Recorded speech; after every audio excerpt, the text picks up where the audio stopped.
Hi, everyone. Thank you so much for joining. We're going to get started in just a second.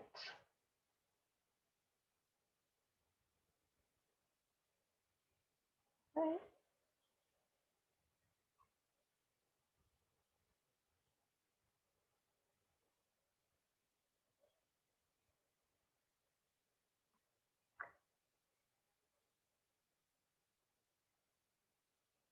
Okay. Just going to wait another minute or so for people to join in.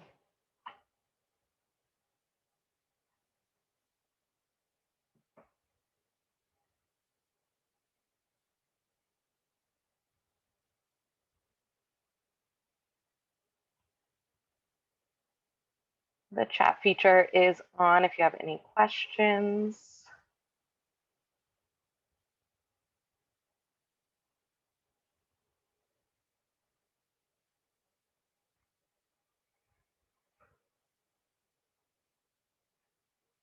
Okay.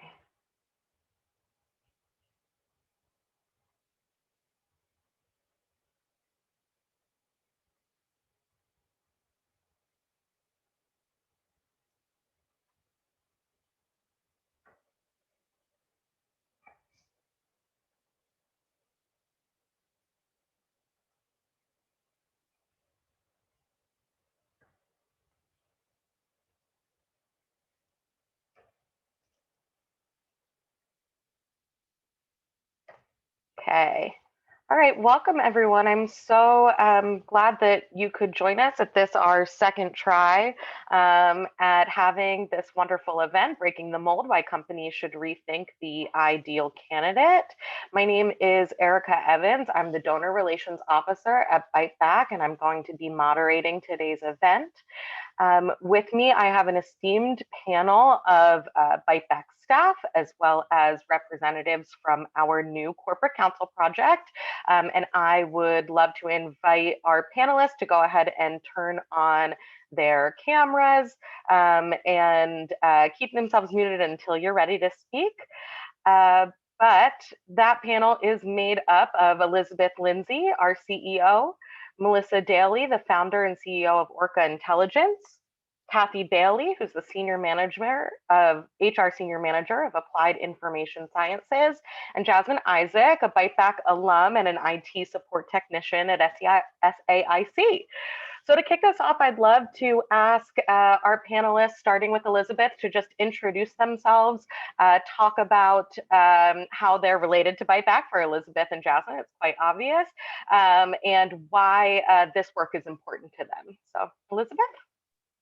Thank you so much, Erica, and thank you for organizing this. I'm so excited to be here to have this conversation with this great panel. So I am Elizabeth Lindsey.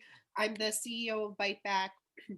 For those of you who don't know, Byte is a 23-year-old nonprofit organization. We're headquartered in Washington, D.C., and we have a site in D.C. and a site in Baltimore.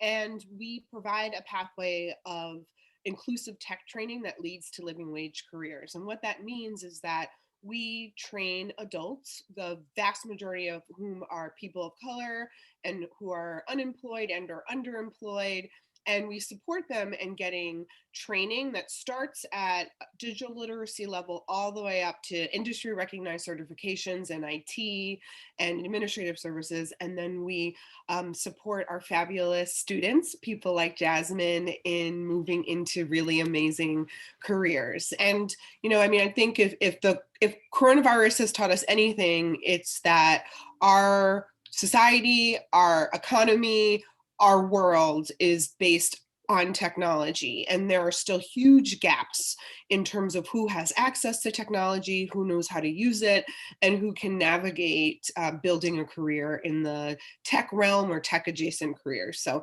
I'm super excited to have this conversation and talk about ways that we can address some of those disparities.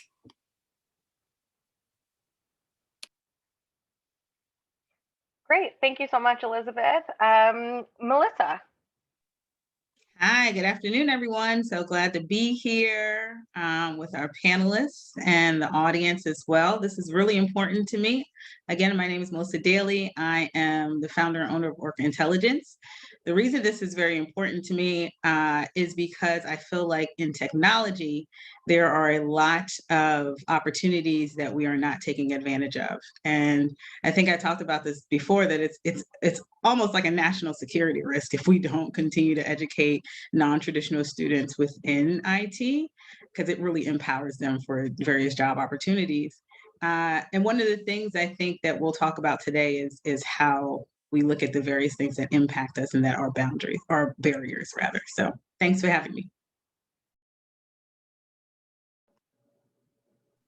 Kathie? Thank you, Erica. Echo what everyone else says. It's a pleasure to be here today. My name is Kathie Daley, and I've been working in human resources for over 15 years, and I've been with AIS for over 10 years. I thought I'd get a little background as to why AIS decided to join the Byte Corporate Council.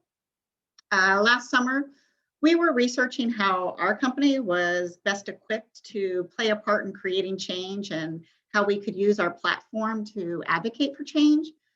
We were intentional in the process. We brought together representatives from our various stakeholder groups within AIS, and then we did our homework. We knew that we were not equipped to tackle something on our own. And through research, we recognized that we really needed to lend our support to organizations already doing the legwork. AIS being a tech company, partnering with Byte, who provides accessible, inclusive tech training, was a perfect match, which is why we decided to become a member of the Byte Corporate Council, essentially to help the community the way that we know how. Another aspect that I think is very important is this is a shared commitment between our company and our employees. One of AIS's values is continued learning. And that isn't just dedicated to the technical field. AIS is committed to have, social impact be a part of the learning journey for all of our employees. So we're also hoping to learn from other corporate council members and, the different strategies that they're using to hire non-traditional candidates. So anyway, I look forward to the conversation. Thank you for having me. Thank you, Kathie. Jasmine? All right. Hello, I am Jasmine Isaac. As much as everyone else said, I'm really excited to be here. I started Byte back in 2018 and I finished in 2019. I took the IT professional track. Obviously, it's pretty obvious where that ended, but I took the IT professional track. I got 2 certifications in that. I got the IT fundamentals, and then I went on to get my A+, which actually landed me a job at Wise Tech, is another company that partners with Byte. So Byte definitely opened up the doors for me. They got me my first IT job, and that's how I am now at SAIC. So I am really excited to talk about the non-traditional candidate because I am one. So just, again, Byte's always been close to my heart. So I'm really excited to be here and want to talk more about that. Great. Thank you, everyone, so much. A couple of notes as we get started. The event is being recorded. Everyone who registered will receive a file with the recording of the event after. So if you need to jump off, don't worry, you can see the rest, but we do hope that you stay. Additionally, Elizabeth gave a little bit of a background on Byte. This conversation specifically, what we're talking about is how to make the corporate case, or why it is important for people to hire people that have non-traditional educational backgrounds, like our Byte students. We found that over the past year with the COVID pandemic, as well as a lot of the social and political issues that our nation was facing, a lot of people were coming to organizations like ours and saying that they wanted to make an effort to be more equitable and more inclusive in their hiring and promote diversity. But they weren't sure how to do that. And so that's why we started this Corporate Council project and this discussion in particular to try to bring together our knowledge of the students and the candidates with their knowledge of the hiring process and the needs of the market. And so this is just the beginning of that discussion, but we're really excited to kick it off with everyone. And as we're talking about inclusivity, just a note that we are defining that, talking about our students specifically. So people that don't have a 4-year degree, not a lot of work experience exactly in the field, working age adults, people of color, but of course that recognizes that there are infinite parameters of inclusivity that need to be addressed, but just to sort of focus what we'll be covering today. If you have questions as we go along generally about Byte Back, or if you have questions technically, you can drop them in the chat. There's also a Q&A feature, so we will have time for questions at the end. As you listen, if you have a question for the panelists that you'd like us to discuss, you can go ahead and enter that in the Q&A, or you can put it in the chat. We have a number of Byte Back employees there that are monitoring the chat for questions like that. So Elizabeth, I want to start with you. Why is this issue important? Who is missing in the conversation? What's the disconnect? Essentially, what's the problem we're trying to solve here? Sure. Thank you so much, Erica. So, we have known for years that diverse companies perform better. They outperform companies that are more monolithic in their identity. We know that the cash flow of diverse companies is 2.3 times higher than the cash flow of those that aren't diverse. Diverse companies are outperform their peers by 33%. Diverse companies are 70% more likely to capture new markets. So there's definitely an economic case for having a diverse workforce. The issue is that many companies in the United States and organizations are really stuck in an old way of thinking about what talent is and who is a strong employee. Many companies have forever utilized the four-year degree as being proxy for someone who will be successful and who will be a great employee. We also live in a country that has been shaped by over 400 years of anti-Black racism, and we still see the effects of that today. When we look at, there's one Black woman CEO of a Fortune 500 company. And so there's a lot of work that we need to continue to do to have conversations around race and diversity and really shift the way that employers are thinking about who is that ideal candidate. I think there's definitely a stereotype of, what's an IT professional look like, right? We think of, a white guy, maybe in a hoodie if he's a coder. And there's just so much incredible untapped talent. I mean, you all are getting the absolute pleasure and privilege to spend an hour with Jasmine. Like, you will see, Jasmine, I wish you could work with us. So much untapped potential. And if we're serious about having a more equal society, if we're serious about coming out of COVID in a better place than we were before for everyone, we need to really be thinking about how do we bring everyone and people with incredible experiences, but just not on paper what we're used to seeing. How do we bring them into the workforce and bring them into positions of leadership? And that will trickle down to their families, their communities. I mean, I think there's just so much potential here. Great, thank you. I'd like to turn to Melissa and Kathie as well, as we're talking about sort of where the disconnect is on the level of what is keeping these candidates from the jobs. What have you seen as being barriers? We're lucky that Melissa works with our students directly, so I know has experience on both sides of the coin. But what are the problems that you're seeing already that need to be addressed? Melissa, we'll start with you. Yeah, so one of there's a couple of them. One, from a corporate perspective, is the stigma that a lot of the candidates cannot hold a security clearance or can obtain a security clearance, especially in the Washington, D.C. area, right?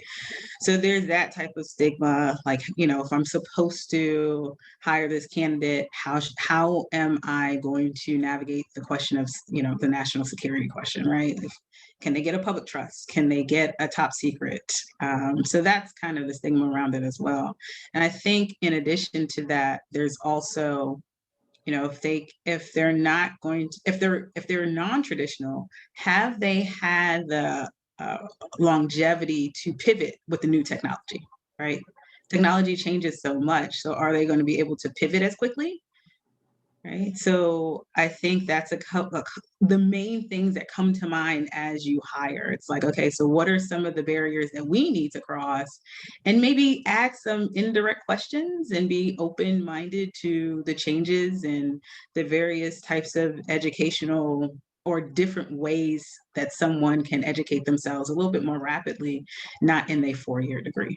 So I think, it's a great question. Something that I'm going to focus on is, what can companies do that are looking to attract non-traditional candidates, as well as some things that my company, AIS, is implementing. Recruiting non-traditional candidates, it's the same. It begins at the job listing and continues all the way through the interviews.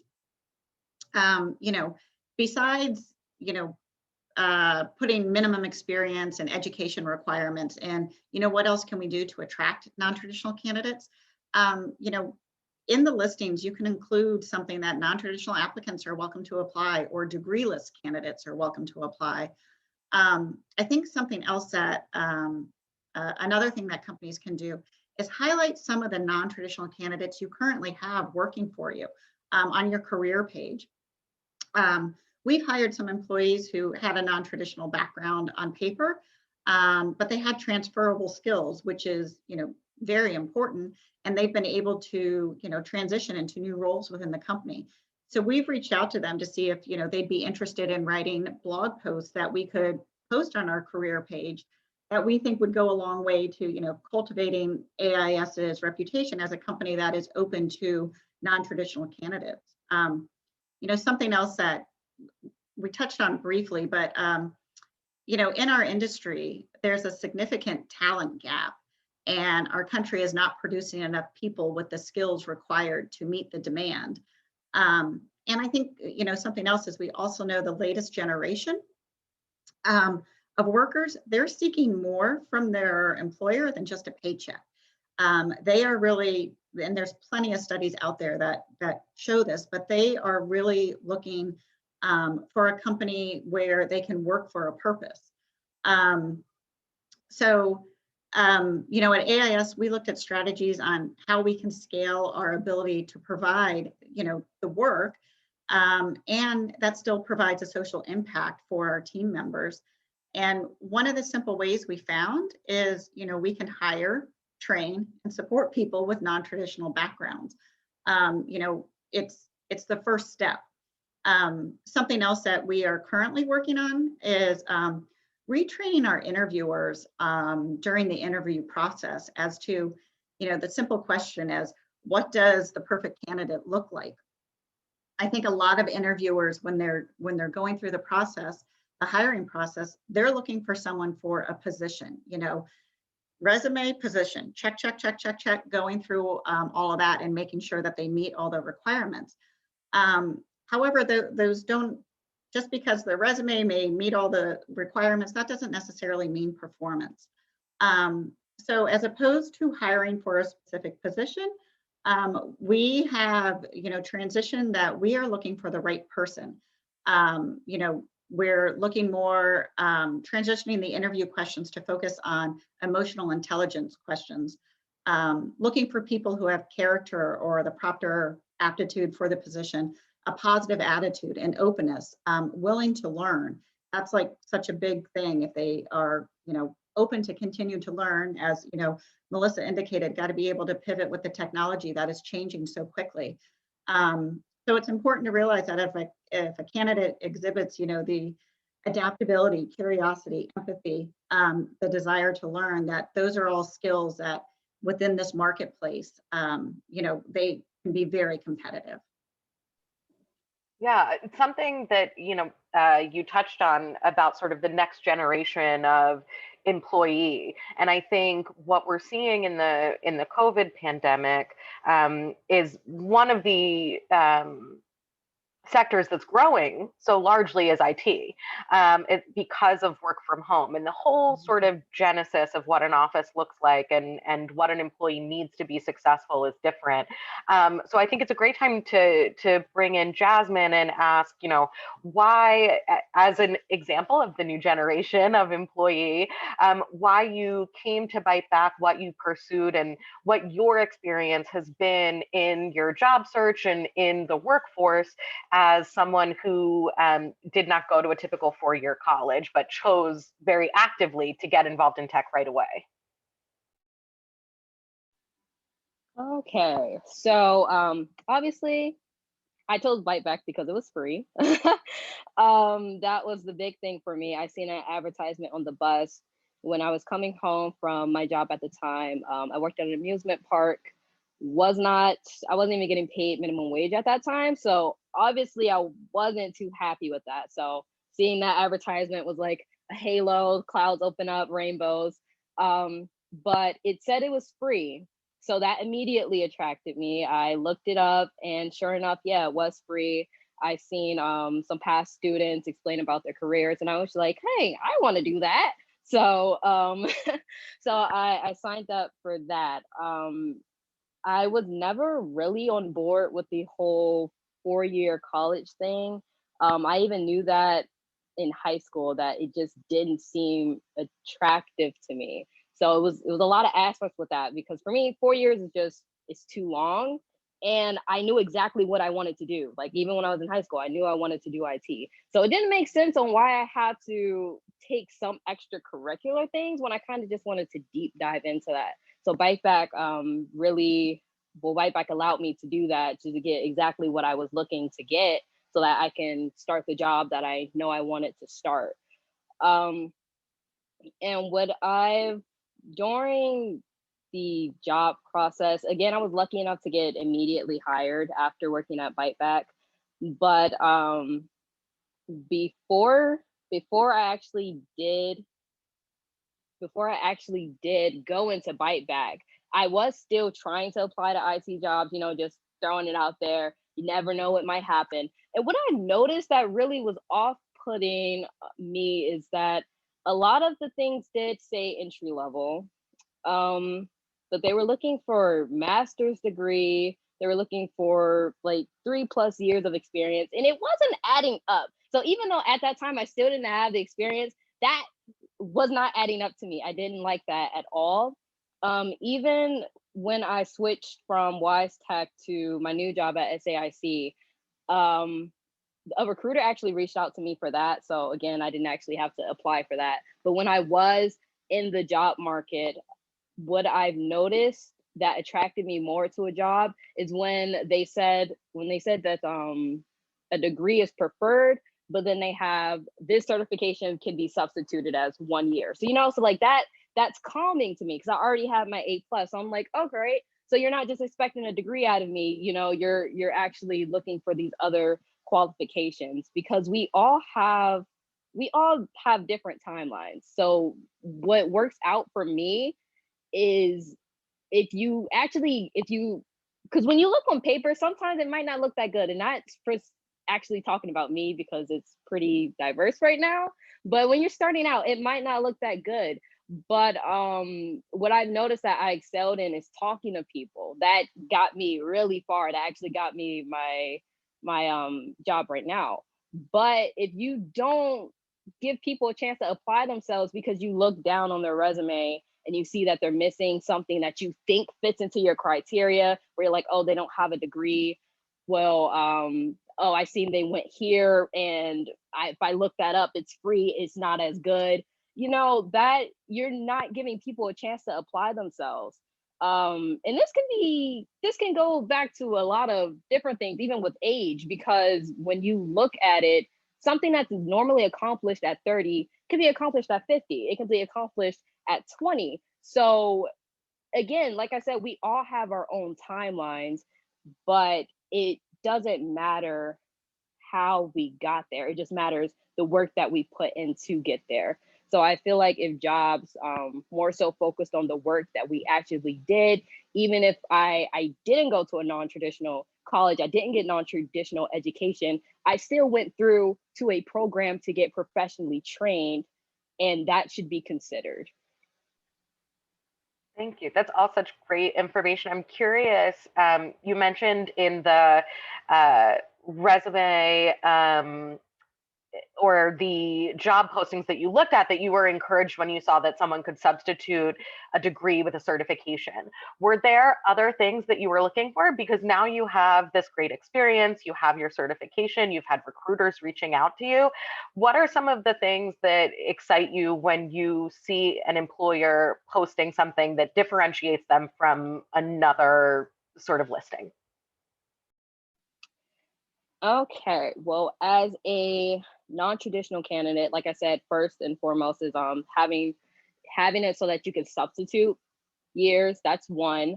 But as a regular candidate, what I appreciate is not so much like the job listing isn't so large. Like sometimes I feel like they do that to ward certain people off, because most of that stuff you realize that you're not even doing. So someone might be really, really discouraged from applying to that. And I've done that, like it just looks like way too much. That's not even at that point, it's not even the job title anymore. So that really does ward me off. But I've noticed that when you actually work at a place, like I said, those aren't the qualifications that even go into that job. So I do wonder why that happens. I don't know if anyone can answer that for me, but I wonder why that happens. If you know that that's not in the job criteria, why are you filling it up with an entry-level job that will obviously wait away the entry-level people? I'd love for someone on our panel to. Oh, good. We have everyone wants to talk about it. Very well. I'll jump in really quickly. A lot of times, from a government contracting perspective, they have all of these requirements that you have to meet for this actual position. And so, and if it's not even for government, it's for a lot of different positions that are around. It's just, oh, well, we think for the quantity of work that needs to get done, we have all of this experience that's required and skill sets that are required. And it's really based on the capabilities of the organization. Can the organization provide resources or people that can do this work if necessary? So most of the times in that description, we will put everything in there, and with the hopes that we get a candidate that can qualify for all of that, because it, quite frankly, it saves time. So I was actually just going to say, that's actually just good feedback to, take back to our recruiters when they are writing, job descriptions, because, not in the same situation, but I have seen some that are really long, and it sort of gets down into like, are they now just looking at the tasking, and this isn't really, part of the overall description. But I actually think that's great feedback, Jasmine. I also want to add that there was a study that showed that women candidates are much less likely to apply for a job that they don't feel qualified for. If they don't meet 100% of the requirements. They don't meet 100% of the requirements. Yep. So putting in 50 requirements is not a great strategy for attracting different types of people.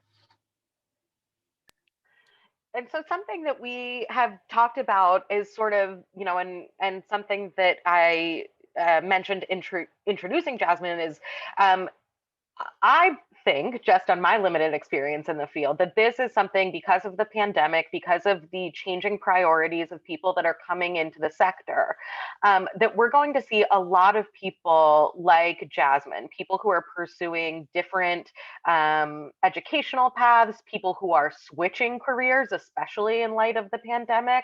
And so I'm curious if Melissa and Kathie, Elizabeth, if everyone sort of agrees with that assessment? And if so, what are the things that we need to do and emphasize to make sure that our employers are adjusting to that new type of employee?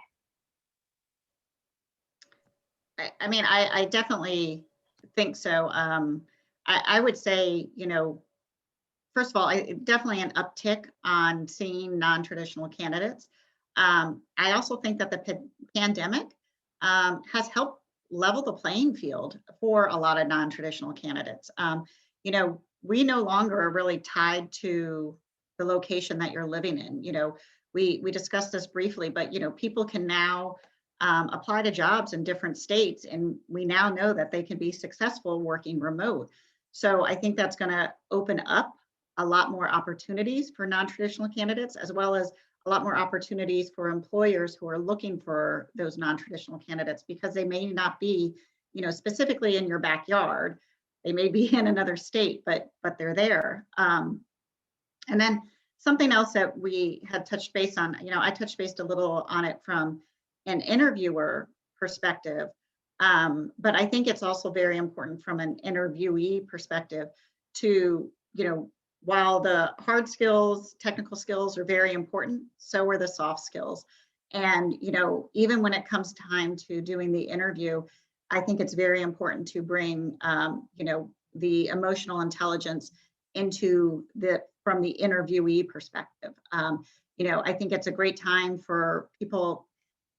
I think a lot of times during interviews, you get the simple questions of, tell me about a time that you experienced failure. And, this is an opportunity for, the interviewee to talk openly about a shortcoming from their past and to add a positive spin to it.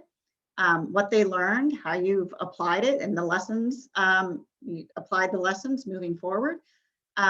It's also a great opportunity to maybe talk about something not related to your professional, but to your personal life, and how you overcame it and how you tied it into your professional life now, and how you're taking that and moving it forward. So the emotional intelligence is important on both sides. Yeah, and I'll just piggyback on that in terms of your question, Erica. I've seen that a lot of corporations, even for us, that there are boot camps, right? Everyone has these boot camps within their organizations, because they're noticing that even four-year candidates don't have enough of the skills, right? So candidates that have gone to a four-year college don't have the new skills because technology pivots so quickly. And also, everyone's not getting trained on the technologies in the field versus the one that's in your actual four-year universities or colleges, right? So you'll have a lot of small companies that will spin up their own boot camps to educate their staff and educate entry-level positions, but the minimum requirement is a four-year degree, which is odd, right? So I think one of the recommendations is to, if we're going to have these boot camps, right, why not just, have a non-traditional student enter in these boot camps and align them with everyone else, right? Because I saw one posted today on LinkedIn, and I was like, oh, there's a boot camp, but the minimum is a four-year degree. Why? Right? There's either something missing in our colleges and our universities, right? And me and my colleagues, we talk about it all the time.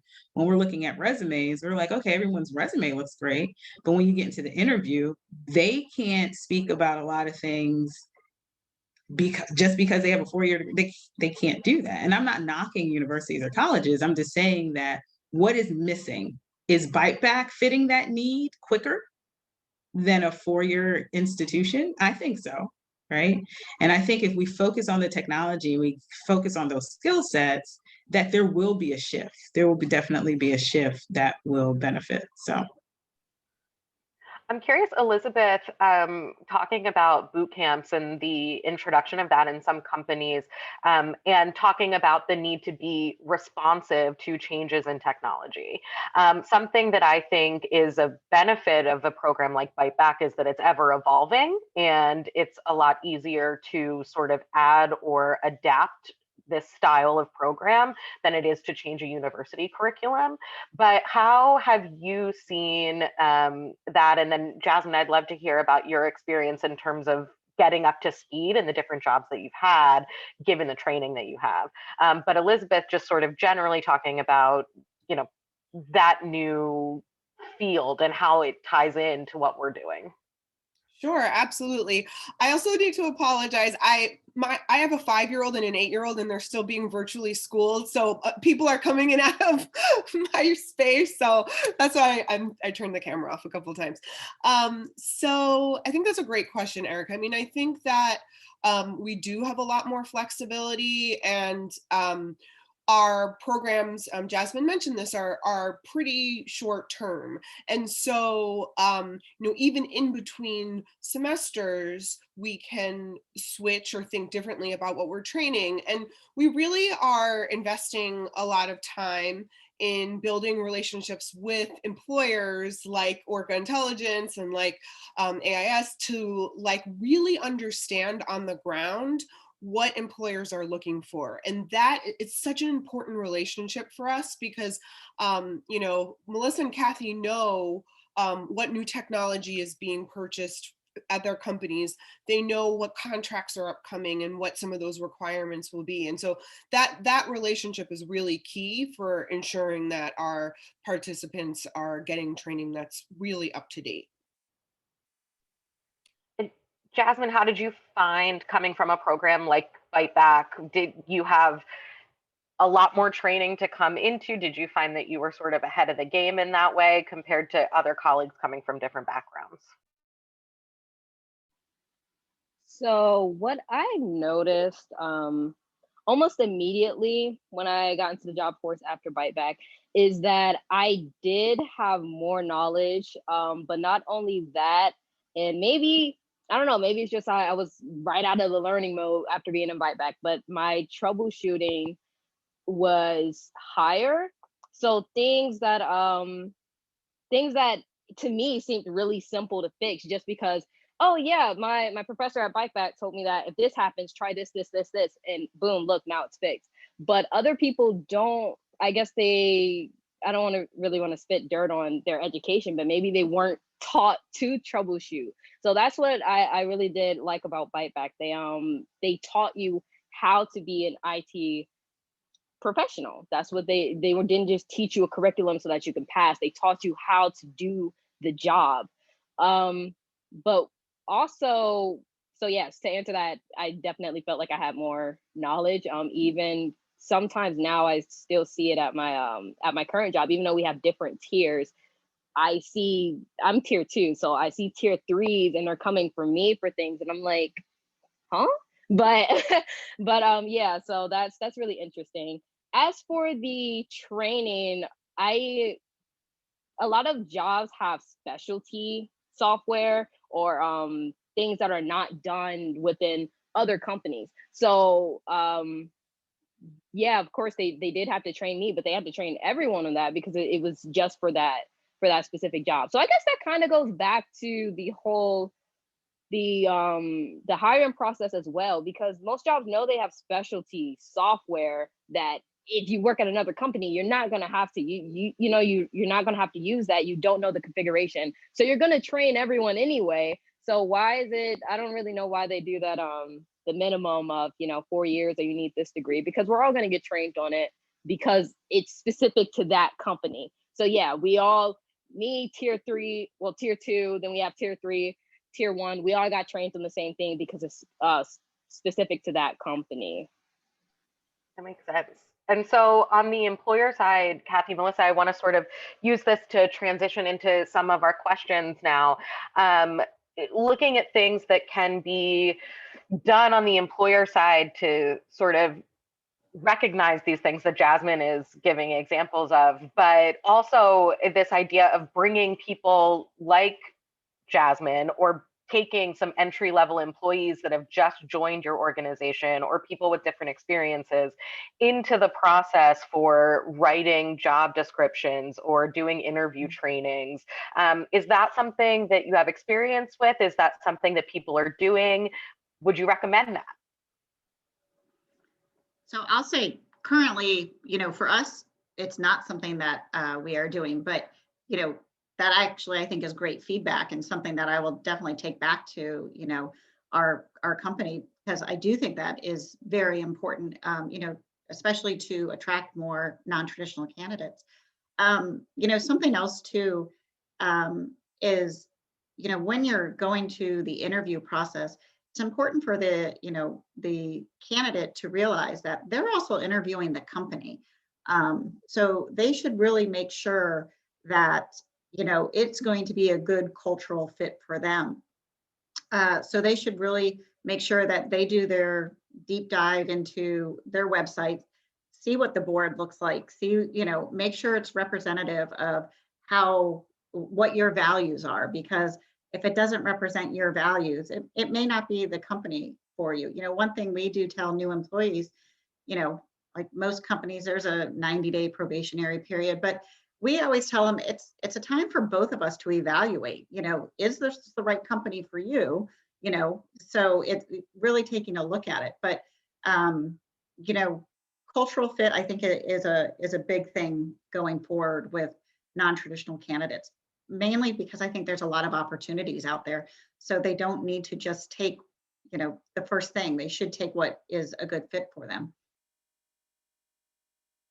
And I will say, like, from my personal experience, I'm sure many other, like, as a person of color, I always look at the diversity of, the board, the staff. And so, especially after this summer, you hear all these employers saying, Black Lives Matter, we want to hire diverse people. Like, we know whether or not you mean it. Like, it's very evident based on your website. And so, I think if employers are really interested in hiring diverse talent, you first actually have to hire some diverse talent and put diverse people in leadership.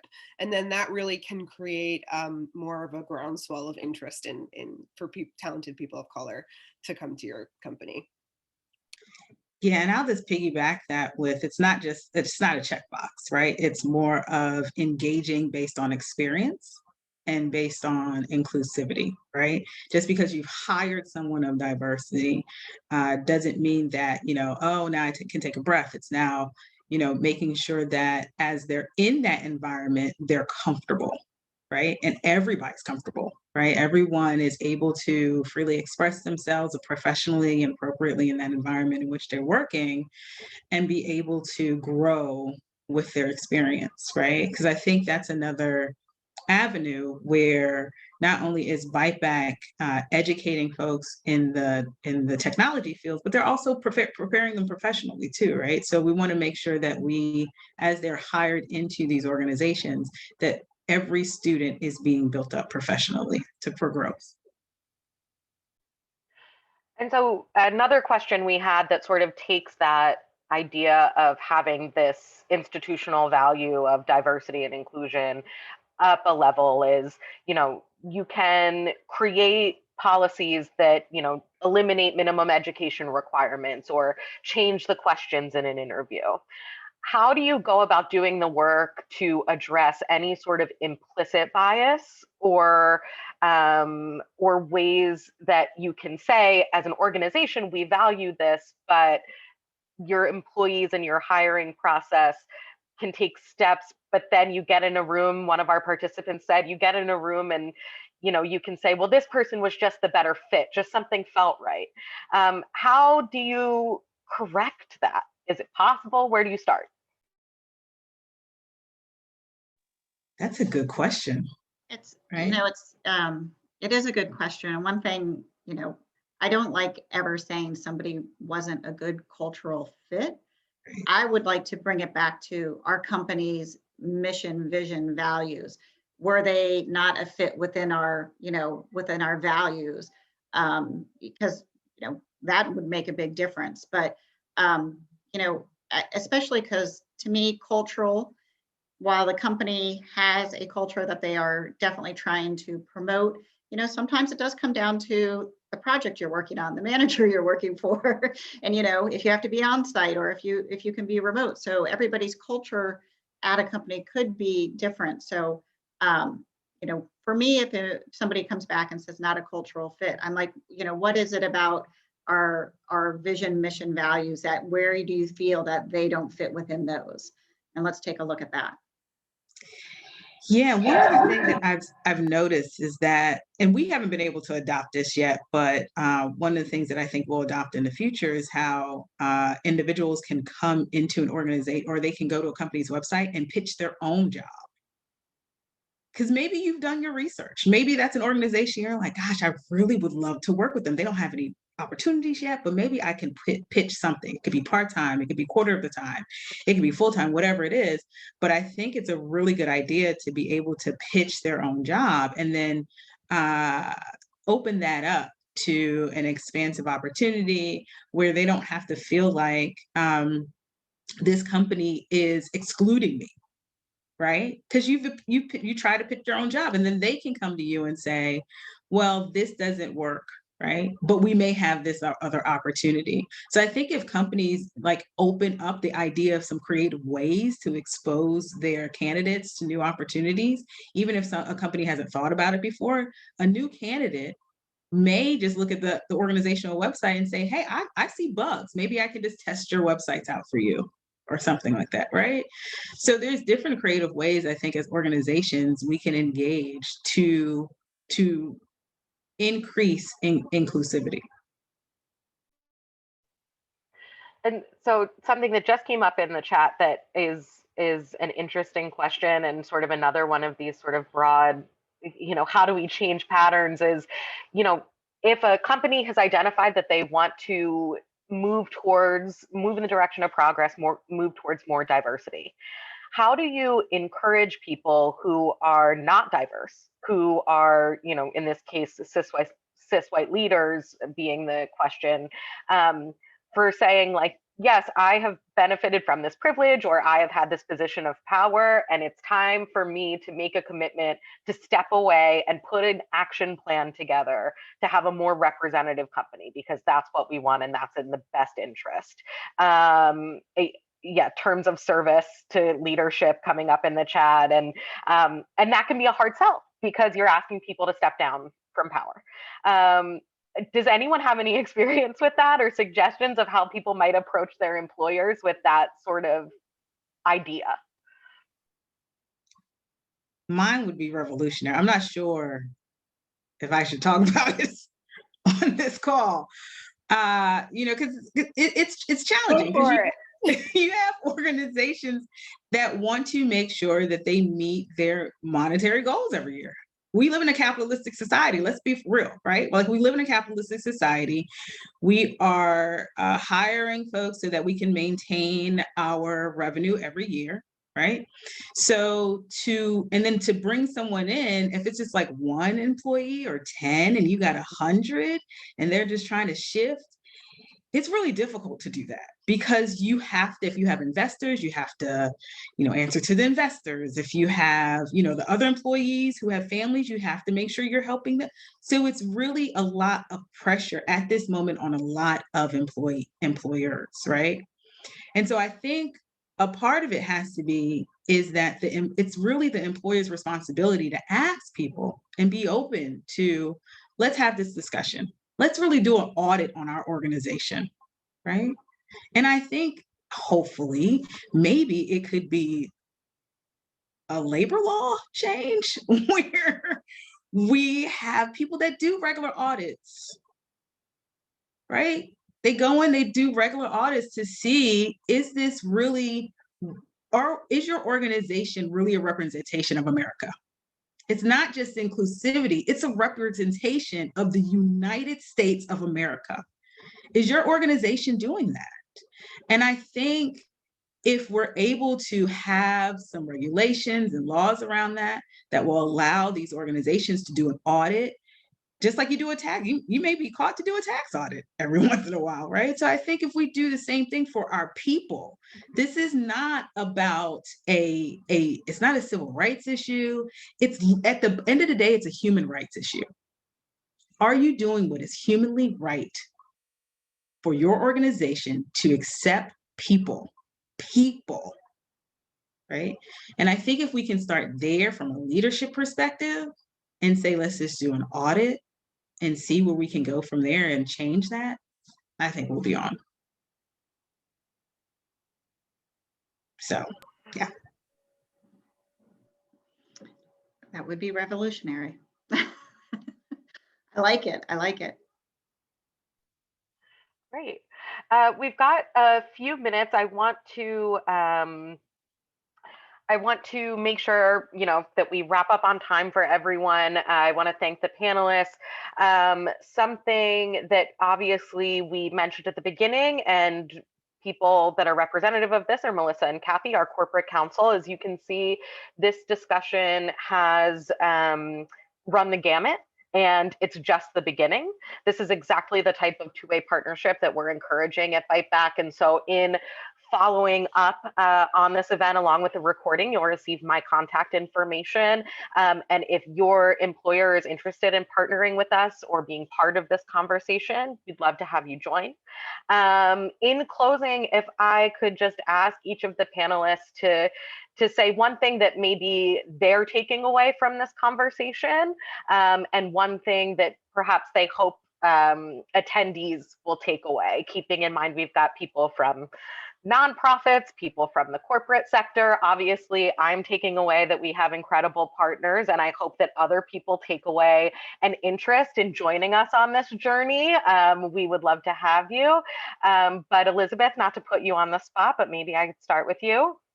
Sure. I mean, I learned a lot. And I do want to point out there was a question about returning citizens in the chat, which I think is so important. Please go ahead. Melissa or Kathie, would you guys be willing to talk about that for like a minute around like, do you all hire returning citizens? Like what does that look like? And at Byte Back, we train about over 10% of our students are returning citizens. And I think we've had mixed success placing them into jobs just because there are a number of jobs that aren't available to them. But I see that tide turning, and with ban the box rules, etc. I think that tide is turning. I think there's a lot more awareness of the real discrimination that returning citizens have faced. But Melissa and Kathie, if you want to add to that. And then I would say my greatest takeaway here is just the value of speaking with and building relationships with employers like Kathie and Melissa, and then also really hearing the lived experience from Jasmine. Like I feel like I just learned a lot about ways that Byte Back can prepare people better, and really just reaffirmed, like you said, Erica, how great our partners are. So thank you all so much, and thank you, Erica, for organizing this. Yeah, go ahead. Oh, no, go ahead, Kathie. I was going to say, it's funny, the simple thing that I'm taking away is just going back and taking a look at all of our recs to see how long they are, because Jasmine mentioned if they're too long, people are going to, be turned off by looking at that. So that's like something simple that I'm going to take back and go back to my company with. And, I will say, and Melissa, I think, maybe somewhat similar boat, when it comes to returning citizens, we are sort of held to, since we do have government contracts and a lot of employees need a security clearance, some of it will depend on whether they will be eligible for a security clearance. So, if they are eligible for a security clearance and can get that, then obviously definitely eligible. But, that's sort of unfortunately where we're at with being a government contractor. But again, this is where I said, the pandemic has really opened things up, and they shouldn't be just tied to this location anymore. Where it is, where we are, it is a lot of government contracting around here. So hopefully it opens things up a little. Yeah, and I'll piggyback on that. Same boat, primarily government contracting, but we do some small business commercial work as well. And so we can hire returning citizens for that purpose, right? To solely focus on that, because that gives the experience, that gives them opportunities that they probably would not have ever experienced in other places. And it's also one of the things that we do is we try to build a family-oriented environment around that, so there's no stigma, right? So that's really helpful. And I don't, there's so much to leave with. I don't know if I can pick one word. Like, I forgot to say when Elizabeth started talking, like everything she said was so dynamic. I was just like engrossed with it. Like, yes, that's right. When Jasmine spoke, I was just like, oh my gosh, she's dynamic, right? This is wonderful. SAIC has hired a great candidate, and I'm looking to see when you make manager at SAIC, right? Even senior manager, maybe partner, we'll see. And everybody here, just, thank you, Erica and Kathie, for joining us. Like, I have lots of words, as you can see, so. Thanks. And I'll say, before I ask Jasmine to give us hers, we, as I mentioned in the beginning, we talked about inclusivity. We touched on age, we touched on race, we touched on educational background. We just got into returning citizens and we're able to chat about that briefly, but there are so many other elements to inclusivity. And so we didn't get to all of them, but if you are interested in talking more about any of the demographics that we talked to, if your organization works with someone else that you think would benefit from a partnership with Byte Back, please do reach out and let us know. Like I said, this is just the tip of the iceberg. But Jasmine, something that you'll take away or hope someone will take away? All right, so the immediate thing I have to say is, Melissa, you really know how to stir up some revolution speak. I was like, okay, all right, let's do this. All right. But really what I would be lying if I said I took something directly away besides that. So I definitely want some people that are watching, whether you are an employer or someone who is looking for a job, that, well, as an employer, of course, hopefully you can aim to be more inclusive, especially, for those without the non-traditional education. And for those who are maybe watching with a non-traditional education, or for those who, do have an education, but you're just having a hard time, keep applying, believe in your skills, and you will be fantastic. I do want to mention that, SAIC does government contracting. So I had to obtain a security clearance. So that was not difficult for me. So that's another thing employers should look at, that us with non-traditional backgrounds, we can get security clearances. Thank you for sharing that. It's a common misconception. We talked about it just yesterday. Well, I want to say thank you so much to everyone on the panel for joining us, everyone who attended for joining us. Thank you, especially if you came here for a second time. We're glad you stuck with us. We will be sending out the recording hopefully later today, so be on the lookout for that. And please feel free to reach out with any questions. Thank you so much, everyone. Thank you. Thanks, Erica. Bye. Thank you, Erica. Thanks. Bye, guys. Bye. Bye.